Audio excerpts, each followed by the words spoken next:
odeeffannoowwan maddeen Awurooppaatii argadhetti waan darbu Everton argana. Everton Kiernan Dewsbury mallatteessifatee jira. Chelsea irraa kan mallatteessifatee gaa Chelsea ganna kana taphattoota hedduu mallatteessifatee taphataa 8ffaadha ganna kan mallatteessifatee gaa taphattoota kanneen gaafa mallatteessifatu taphattoota garee kana keessatti hin barbaachisne gallakkisuun dirqamaadha kan itti ta'u. Kana keessaa tokko Dewsbury'dha. Taphataan kun gaa har'a Evertoniif mallatteessuu isaati daqiiqaawwan muraasa odeeffannoo ba'een kan arganne. Everton lammii England taphataa sarara gidduu kanarraa yuuroo paawundii miliyoona 25 Chelseadhaan ni kaffala jedhameeti jira. Gaa kaffaltiin kun akka raawwateedha kan himame.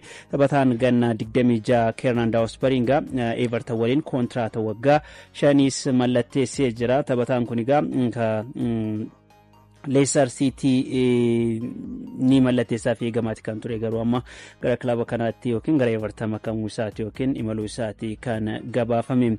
Odeeffannoo biraatiin kan argannu dhimma Sheeshkoodha. Gaa Sheeshkootti wal qabate erga jijjiiran taphataa sarara fuuldura kilaba Arsenaal Yokoreej xumura argateetiin booda Sheeshkoon amma ajandaa miidiyaalee ta'ee jira.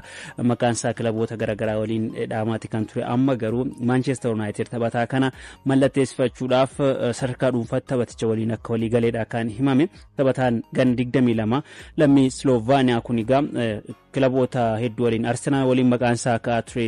Hammas dhiyootti immoo Newcastle waliin ka'aa ture. Amma immoo Manchester taphataa kana mallatteessifachuudhaaf akka dhiyaateedha kan ibsame. Egaa gatiin taphataa kana yeroo gara yerootti jijjiirama ta'uu isaatii wal qabate keessattuu taphatichi gara England dhufuudhaaf wanta danqaa ta'e keessaa tokko ta'uu isaati kan himamaati jiru. RB Leipzig jijjiirraa taphataa kanaatiif naannoo yuuroo miliyoona 85 kan gaafate. Egaa kilaboonni hedduun mallaqa kana kallattiidhaan kaffaluu dhabuu isaatiin jijjiiran taphataa kana hamma yoonaatti kan danqaate. Egaa Manchester United kaleessa yuuroo miliyoona 85 ni dhiyeessa jedhamee ture. Kallattiidhaan hamma kana dhiyeessa jedhamee gabaasni ba'ee jiraachuu baatus garuu mallaqa hamma kana yookiin yuuroo miliyoona 85 itti siqu ni dhiyeessaa fi kan himamaati ture. Ta'us garuu taphatichi gatii isaatii wal qabate ammallee wanti jala sararame Manchester United mallaqa hamma kana taphatichaaf dhiyeessee jira. Mallaqa kana dabali jedhame wanti ifa ta'e hin jiru. Naannoo yuuroo miliyoona 85 Manchester United kallattiidhaan kan dhiyeessu yoo ta'e taphataa kana kallattiidhaan yookiin fudhachuu akka danda'udha kan himame. Inumaayyuu gabaasaaleen tokko tokko akka addeessanitti yoo ta'e Manchester United taphataa kana kontiraata waggaa 5tiin mallatteessifachuudhaaf akka dhiyaateedha kan himamaatii jiru. Manchester taphaticha fudhachuudhaaf daran hojjetaa akka jiruu fi gaaffii marsaa lammaffaatiif gara Jarman imalanii achitti haasaa taasisaa akka jiranis odeeffannoowwan arganne tokko tokko ni addeessu. Sanaan ala egaa jijjiiraatiin wal qabatee kan argannu taphataa Sheeshkoodhaan wal qabate Paris Saint-Germain Goncalo Ramos gurgurtaadhaaf akka dhiyeessuudha kan himamaati jiru. Bakka Sheeshkoo taphataa Everton Newcastle barbaadaa ture keessaa tokko Nicolas Jacksonidha. Nicolas Jackson wal qabate ammatti taphataa bakka Sheeshkoo naabuu danda'a jedhee hojjetaa jiru akka ta'es gabaasaaleen kan eeraatii jiranii.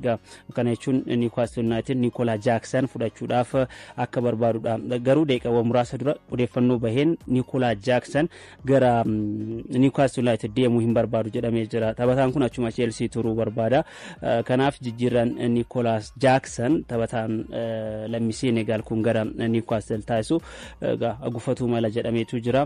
Garuu xiyyeeffannoon Newcastle United taphataa kana akka ta'edha kan gabaafamaatii jiru. Odeeffannoo biraatiin kan argannu Darwin Nunes taphataan sarara fuuldura kilaba Liverpool gara Saudi Arabiyaa deemuudhaaf walii galee jira.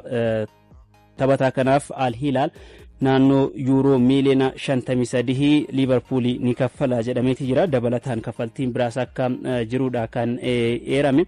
Ammatti kontraata waggaa 3 hamma bara 2028 Al Hilal waliin mallatteessuudhaafis akka walii galeedha kan ibsame. Darwin Nunes gaa sarara fuulduraa irratti Liverpool taphattoota ganna kana fide egaa taphattoota 3 dhabuu isaati jechuudha.